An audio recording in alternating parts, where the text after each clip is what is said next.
In the beginning, she sauntered outside to the old sandbox in the backyard, the same as every day. The sandbox was old and cheap, but to Kendra it was good, and it was so. Every morning her sandbox was a blank canvas that seemed to be without form and void. Today will be better. She had been telling herself this since she awoke from the darkness of deep sleep. There was light. Kendra knew this light to be good, a sliver growing farther and wider across her bedroom floor, separating the darkness. It was a good morning, like the first day.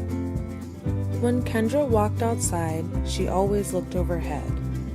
She made her way to the garage and searched around for her supply pails. Her supply pails contained small shovels, sand, dirt, leaves, sticks, water, and nail clippings. All the while she was imagining the sky and wondering how much it held, how much it could hold.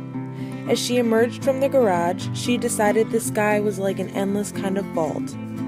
She paused for a second and decided to ask Grandfather someday.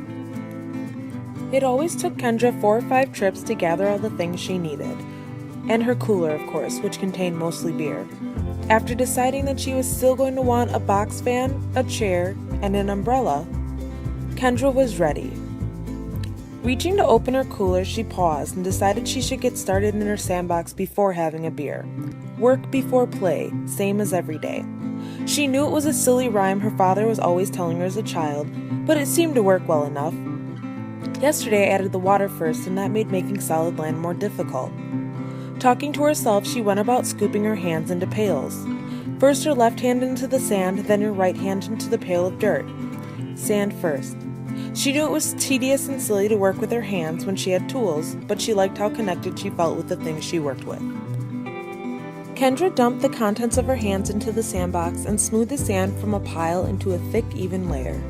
Left to right, slow and even. We don't rush if we want to be achieving. Kendra knew she would soon be annoying herself with these idioms that her father always insisted on using to enforce a good work ethic. She always remembered her father telling her a story of a great carpenter in the family, his father's father or something. She never remembered. She continued this process until over half of the sandbox had been filled. The space left open was a keyhole shape. This will be my bay. Kendra finished laying out her ground and wet it to set the sand and dirt together.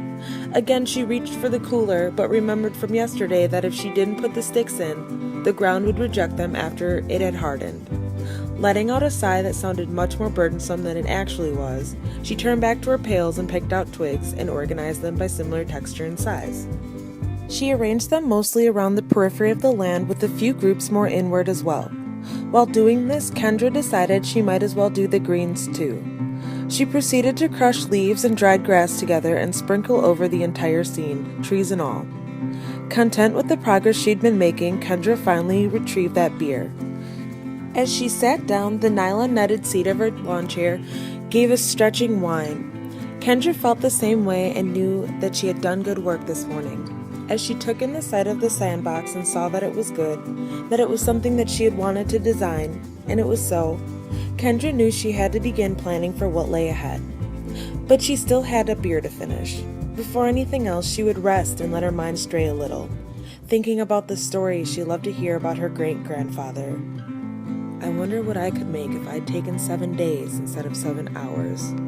Probably nothing in comparison.